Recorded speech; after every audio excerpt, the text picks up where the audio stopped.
चलिए आज बात करते हैं इतिहास के एक ऐसे मोड़ की जब एक प्राइवेट ट्रेडिंग कंपनी के हाथ से निकलकर भारत में ब्रिटिश साम्राज्य की नींव रखी जाने लगी। ये कहानी है पिट्स इंडिया एक्ट 1784 की। ये एक बहुत बड़ा सवाल है ना कि एक कंपनी जो आई तो थी सिर्फ व्यापार करने, वो आखिर इतने बड़े इलाके पर हुकूमत कैसे करने लगी। और फिर देखिए, ठीक इसी से जुड़ा हुआ एक और सवाल सामने आता है। जब कंपनी इतनी पावरफुल हो ही गई थी, तो फिर लंदन में बैठी ब्रिटिश सरकार ने उससे ये सारी ताकत छीन कैसे ली? बस यही वो खींचतान थी जिसे पिट्स इंडिया एक्ट ने हमेशा के लिए बदलने की कोशिश की। तो चलिए कहानी में थोड़ा और गहरा उतरते हैं। देखिए, 18वीं सदी खत्म होते होते ईस्ट इंडिया कंपनी सिर्फ एक व्यापारिक कंपनी नहीं थी, वो एक शासक बन चुकी थी। पर कैसा शासक? एक ऐसा शासक जिसके राज में सब कुछ गड़बड़ चल रहा था। जरा इस लिस्ट पर नजर डालिए। ये कोई छोटी मोटी परेशानियां नहीं थी। कंपनी पूरी तरह से दिवालिया हो रही थी। मतलब पैसे ही नहीं थे। उसके अधिकारी भ्रष्टाचार में सिर से पांव तक डूबे हुए थे, बस अपनी जेबें भरने में लगे थे। ऊपर से बंगाल में भयानक अकाल पड़ा हुआ था। और तो और लोकल राजाओं से लगातार लड़ाइयां चल रही थीं, जिनमें बेहिसाब पैसा बर्बाद हो रहा था। मतलब हालात पूरी तरह से कंट्रोल से बाहर जा चुके थे। और ठीक इसी माहौल में ब्रिटिश सरकार को एक बहुत ही बड़ा झटका लगा था।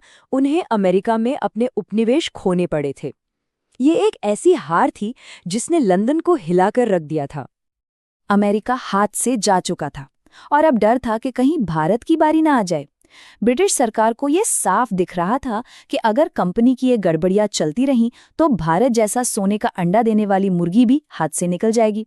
बस इसी डर ने उन्हें सीधा एक्शन लेने पर मजबूर कर दिया और पिट्स इंडिया एक्ट उसी एक्शन का नतीजा था। दिलचस्प बात यह है कि ये सरकार की पहली कोशिश नहीं थी। इससे पहले 1773 में एक रेगुलेटिंग एक्ट भी आया था, लेकिन वो पूरी तरह से फेल हो गया। न तो भ्रष्टाचार रोका और पावर की कंफ्यूजन की वजह से गवर्नर जनरल और सुप्रीम कोर्ट आपस में ही लड़ते रहते थे। वॉरेन हेस्टिंग्स पर चले मुकदमों ने तो इस सिस्टम की सारी पोल खोलकर रख दी थी। ये साफ हो गया था कि अब किसी और बड़े और कड़े कदम की जरूरत है। और वो बड़ा कदम था पिट्स इंडिया एक्ट। इस एक्ट के दिल में था एक बिल्कुल नया, एक क्रांतिकारी आइडिया। एक ऐसा सिस्टम जिसे दोहरा नियंत्रण या डुअल कंट्रोल कहा गया। इसका एक ही मकसद था, पावर को बांटना और पहली बार सरकार का कंट्रोल हमेशा के लिए स्थापित करना।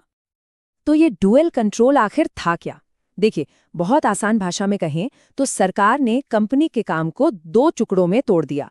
राजनीतिक काम मतलब राजकाज अब सरकार देखेगी, और व्यापारिक काम मतलब खरीदना बेचना वो कंपनी के पास ही रहेगा।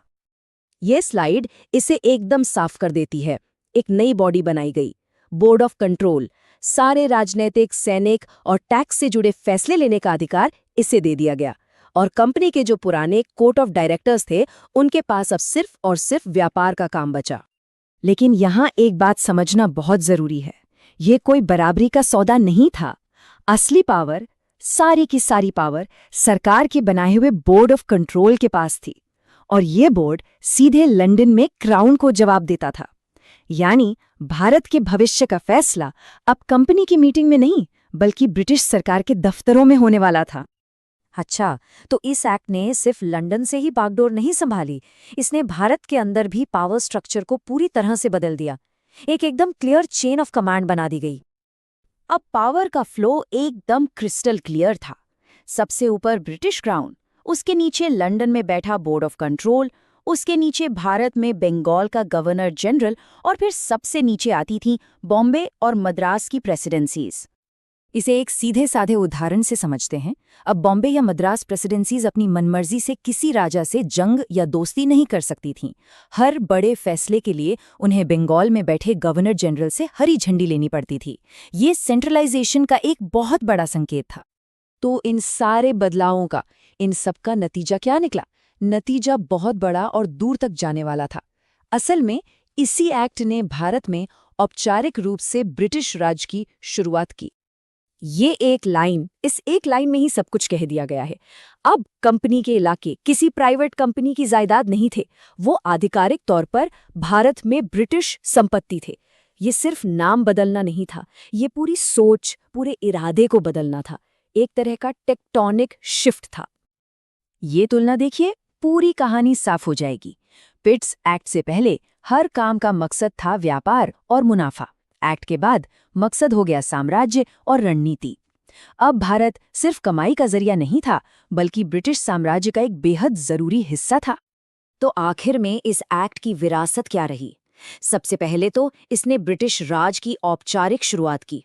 इसने सब्सिडरी अलायंस जैसी खतरनाक नीतियों के लिए जमीन तैयार की, जिनसे धीरे धीरे भारतीय राज्यों पर कब्जा किया गया। और सबसे जरूरी बात, इसने वो ढांचा तैयार किया जिस पर अगले 150 सालों तक ब्रिटिश हुकूमत टिकी रही। और चलिए अंत में एक सवाल पर सोचते हैं। ये जो दोहरे नियंत्रण का सिस्टम था, जहां एक कंपनी व्यापार कर रही थी और एक सरकार राज चला रही थी, क्या ये वाकई एक चालाक समाधान था, या फिर ये एक ऐसा अजीबोगरीब सिस्टम था जिसमें टकराव होना तय ही था? इस पर सोचेगा जरूर।